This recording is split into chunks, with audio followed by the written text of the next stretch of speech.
सपने देखने के लिए कौन से पैसे देने, और मेरे पास हारने के लिए कुछ था ही नहीं। तो मैंने कहा चलो बड़ा गैम्बल खेलते हैं, मैं अब यूपीएससी की तैयारी करूँगा।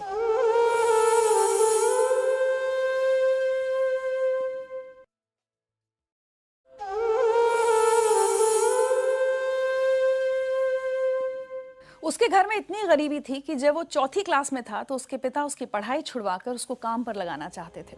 टीचर के समझाने पर जैसे तैसे पढ़ाई तो बच गई, लेकिन जिंदगी आसान नहीं हुई। उसने अपनी पढ़ाई का खर्च उठाने के लिए होटल में वेटर का काम किया, पिता के काम में हाथ बटाया। वो पढ़ता जा रहा था बिना ये जाने कि उसको बनना क्या है। लेकिन एक बार एक अधिकारी ने उसके पिता से रिश्वत मांगी और उस दिन शेख अंसार अहमद ने यह तय कर लिया कि वो एक अधिकारी बनेगा। महाराष्ट्र पीसीएस की परीक्षा वो पास नहीं कर पाया, लेकिन यूपीएससी की परीक्षा उसने पहली कोशिश में ही न सिर्फ पास कर ली, बल्कि 361वीं रैंक भी हासिल की।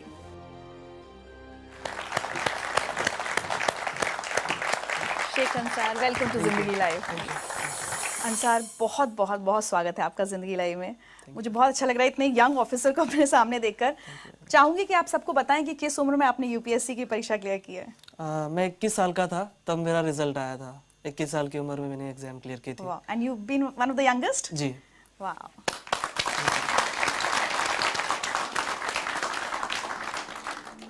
बहुत गरीबी के दिन देखे हैं बचपन में? जी हाँ, बिल्कुल, क्योंकि मेरे पिताजी जैसे एक ऑटो रिक्शा ड्राइवर थे, और जो बीपीएल फैमिलीज होती है, बिलो पॉवर्टी लाइन, जो घर आपने देखा अभी, वो घर भी हमें उसी के तहत मिला था। तो एक बिलो पॉवर्टी लाइन की फैमिली में मैं पैदा हुआ था। अच्छा, ये क्या हालात बन गए थे कि आपके फादर को स्कूल जाकर ये कहना पड़ा कि मैं इसको नहीं पढ़ा पाऊंगा? मेरे पिताजी को किसी ने बताया कि इसको पढ़ा के कौन सी नौकरी लगनी है, सरकारी नौकरियां नहीं है, और हमारी कम्युनिटी के लोगों को नौकरियां नहीं मिलती, कोई नौकरी नहीं देता, तो उससे इसको पढ़ा के कोई मतलब नहीं है, आप इसी किसी काम को लगा दीजिए, घर में 2 पैसे आ जाएंगे। एक मैसेज सुनवाते हैं आपको। जब उसके पिताजी स्कूल में आए तो वो बोले उसका नाम निकालने का है, अब उसको स्कूल में नहीं रखने का। फिर मैंने बोला क्या करेंगे फिर उसका, वो क्या करेगा? तो उसको कुछ तो भी काम धंधा दे के काम करेगा। तो मैंने बोला ये अच्छा नहीं, और वो जहाँ तक पढ़ना चाहे उसको पढ़ने दो। इन्हीं की वजह से एक्चुअली मैं आज यहाँ तक पहुँचा हूँ। अगर ये मेरे पिताजी को नहीं बताते तो शायद मैं कहीं रिक्शा चला रहा होता।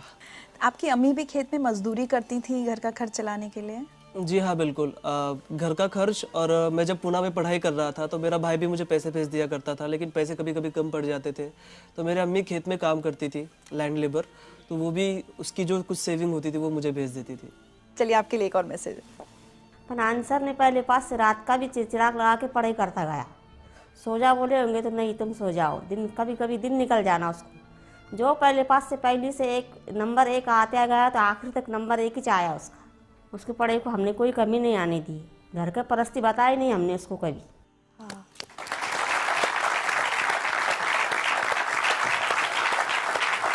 और उस दौरान भी परिवार की स्थिति तो बदली नहीं थी, दिक्कतें थी उस समय भी आपको बहुत काम वाम करना पड़ा अपनी किताबों का खर्च उठाने के लिए।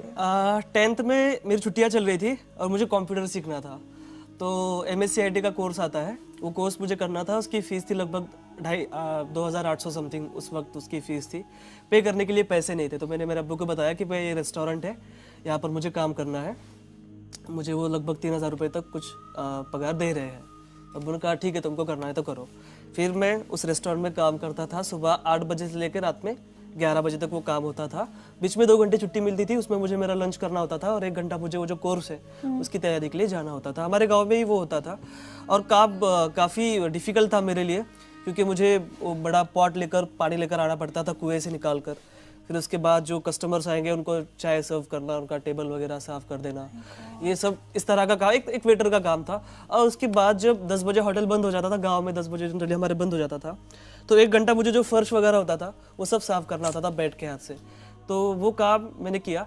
तो घर में सिर्फ आप ही सबसे ज़्यादा पढ़े लिखे हैं, बाकी सबकी पढ़ाई छूट गई, काम करने लग गए या शादी हो गई बहनों की?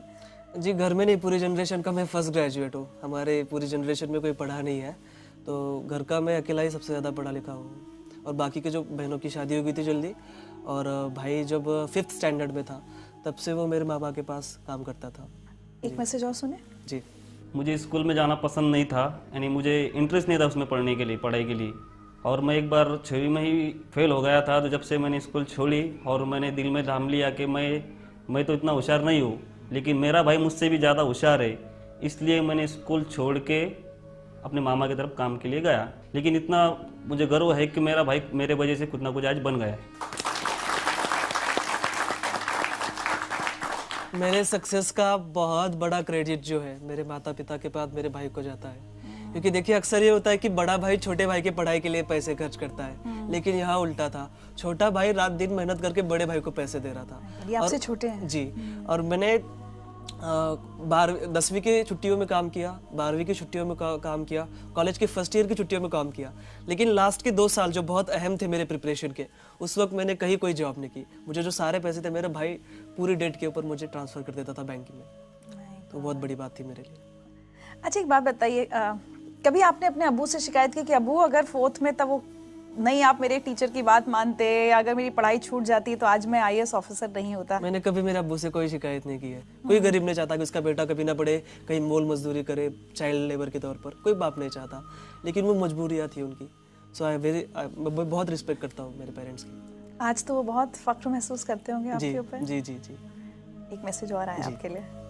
12वीं में उसको 100 पाव के 100 मार्क मिले, आर्ट्स में वो भी। तो मास्टर लोग मुझे वहाँ बुलाए, बाहर वाले कॉलेज में मेरा सत्कार रखे, मेरा स्वागत करे, मेरे को बुलाए। फिर मेरे और छाती ऐसी धड़कने को लगी कि मैंने बोला आप कुछ तो भी मेरा बच्चा बनने के काम का हो गया, कुछ तो भी है मेरे में ताकत। वो हिसाब से फिर मैं करते गया। फिर बाद में बोला अपने को जो घर भी बेचना पड़ा और दुकान भी बेचना पड़ी और गाड़ी भी बेचना पड़ी तो भी बेच डालेंगे, अपन अपने बच्चों को पढ़ाएंगे। उन्होंने मुझे पूछे कि आपका बच्चा क्या बना, तो मैं बोला सर मुझे वो भी नहीं मालूम, मेरे को इतना मालूम है कि मेरा बच्चा कोई ऑफिसर बनने वाला है। ये बताइए, अब ये सब हालात हो गए, उसके बाद ग्रेजुएशन, और दिमाग में ये कब आया कि मुझे UPSC, मतलब गांव में जैसे आप पले बढ़े, आपको पता भी नहीं होगा कि UPSC की परीक्षा भी कुछ होती है, तो ये सफ़र तक कैसे पहुँचे? हमको एक घरकुल योजना मिली थी BPL फैमिली के तहत। तो मेरे पिताजी तहसील ऑफिस में उसका चेक लाने के लिए गए थे। वहाँ के ऑफिसर ने कहा कि देखो अगर आप मुझे 10% देते हो, 30,000 हमको तब मिल रहे थे, 10% अगर आप देते हो इसका 3,000 रुपये, तो मैं आपको अभी चेक आपका सैंक्शन करा दूंगा फास्ट इमीडिएटली। ऐसे हालात में 3,000 रुपये की रिश्वत उन्होंने उस ऑफिसर को दे दी। तब उस वक्त मुझे रियलाइज़ हुआ कि करप्शन के सबसे बड़े शिकार हम जैसे गरीब लोग होते हैं। फिर 10th की छुट्टियों में हमारे क्लास टीचर थे मापारी सर, वो ब्लॉक एजुकेशन ऑफिसर बने। महाराष्ट्र पब्लिक सर्विस कमीशन के MPSC के जो स्टेट का एग्जाम होता है वो क्लियर करके ऑफिसर बन गए। उनका मैंने पेपर में नाम पढ़ा, फिर उनको मैं जाकर मिला, मैंने कहा सर आप ऑफिसर बन गए और मुझे भी ऑफिसर बनना है, कैसे बनते मुझे प्लीज़ बताइए। फिर उन्होंने मुझे MPSC के बारे में बताया। फिर मैं जब कॉलेज में गया 10वीं पास करके, वहाँ पर हमारे एक टीचर थे जो वो भी तैयारी कर रहे थे UPSC की। उन्होंने उनसे MPSC के बारे में पूछा और फ्लो में उन्होंने मुझे UPSC के बारे में बता दिया कि ये भी बड़ा, उससे बड़ा एग्जाम होता है, इसमें से IAS बन सकते हो, कलेक्टर बन सकते हो। सपने देखने के लिए कौन से पैसे देने, और मेरे पास हारने के लिए कुछ था ही नहीं। तो मैंने कहा चलो बड़ा गैम्बल खेलते हैं, मैं अब UPSC की तैयारी करूँगा। अंसर, कभी जब तैयारी कर रहे थे UPSC की, उस दौरान भी तो ये फेज आया होगा कभी कि ये प्रेशर बने कि अब छोड़ो, इसमें तो पता नहीं होगा या नहीं होगा, कोई छोटी मोटी नौकरी कर लेते हैं, कम से कम अब्बू अम्मी का हाथ बटाएं, ये प्रेशर था आपके ऊपर? जी बिल्कुल था। बहुत बार ऐसा लगता था कि कंपटीशन देखिए 5-5.5 लाख बच्चे एग्जाम देते हैं, तैयारी करने वाले तो उससे भी ज़्यादा है। लेकिन बाद में खुद से मैं पूछता था कि ठीक है मैं ये नहीं करूँगा तो क्या करूँगा, छोटी मोटी कहीं नौकरी कर लूँगा, उसमें मैं सेटिस्फाइड नहीं रह पाऊँगा, मुझे बड़ा करना है कुछ तो। और मैं पढ़ाई भी नहीं छोड़ सकता था क्योंकि देखिए मेरे सामने 2 ही ऑप्शन थे, डू और डाई। इसमें मुझे करना ही था और वही रीज़न है कि मैं इतनी फर्स्ट अटेम्प्ट में 21वीं साल की उम्र में ये क्लियर किया, क्योंकि मेरे पास दूसरा कोई ऑप्शन नहीं था। एक मैसेज और है आपके लिए। जब UPSC मेंस का रिजल्ट लगा उस दिन मैंने तुझे कॉल किया था और मैंने तुझे सबसे पहले बताया कि तू पास हो गया है। उस शाम हम मिले भी थे, तू बहुत खुश और इमोशनल था, मैं भी वो खुशी जाहिर कर रहा था। पर उस इतने बड़े दिन भी तेरे पास खाने के लिए पैसे नहीं थे। हम दोनों ने हमारे घर पे ही खाना खाया था। मेरे लिए ये बहुत बड़ी बात नहीं है कि मैंने तुझे खाना खिलाया, पर मेरे लिए ये अवसर था कि मैंने इतने कम उम्र वाले एक IAS ऑफिसर के साथ खाना खाया।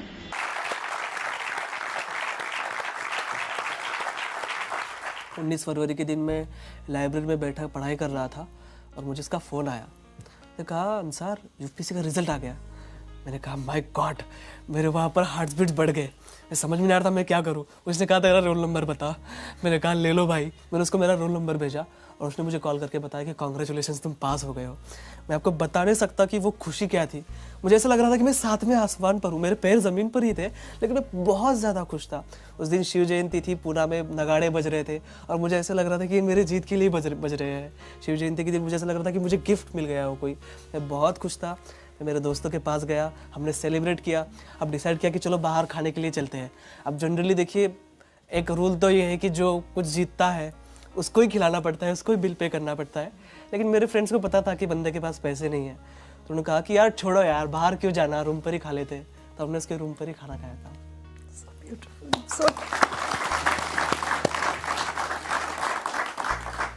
मेरे पास सच्ची आज शब्द नहीं आपकी बातें सुनकर, कितनी खुशी हो रही है कि एक बच्चा कहाँ से कहाँ पहुँचा है और अब जल्द ही आपकी नौकरी की शुरुआत होने वाली है।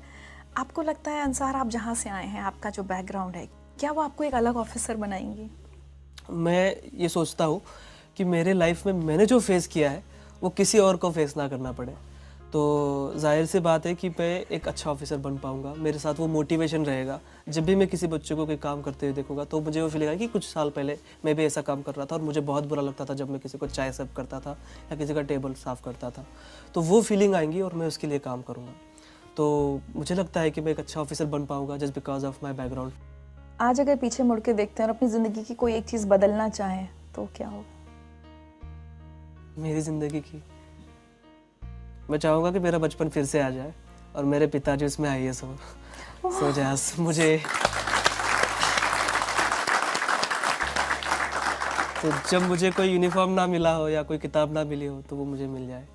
कोई एक मैसेज जो आप सब लोगों को, और सिर्फ जो यहाँ बैठे हैं वो नहीं, जो बहुत सारे लोग टेलीविजन पर आपको देख रहे हैं और उसमें से बहुत सारे IAS की तैयारी कर रहे होंगे, उनको क्या मैसेज देना चाहेंगे?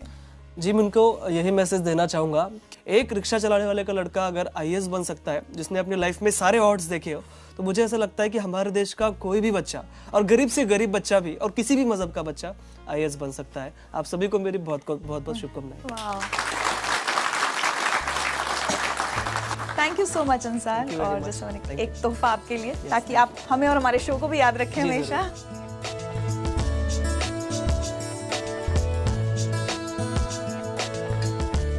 Oh my God.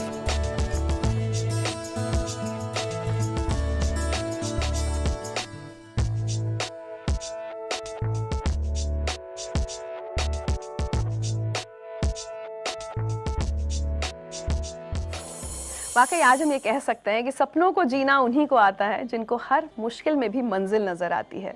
आज के हमारे इन सभी मेहमानों ने जो ख्वाब खुद के लिए बुने थे, उसे हासिल करना आसान नहीं था।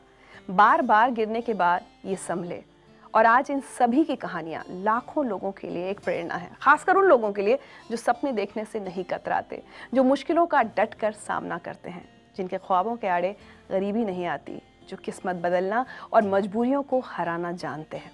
और हाँ, अगर आप इन जैसे किसी होनहार बच्चे को जानते हैं ना, तो उसकी मदद ज़रूर कीजिएगा, उसका सपना पूरा करने में भागीदार ज़रूर बनिएगा, अच्छा लगेगा।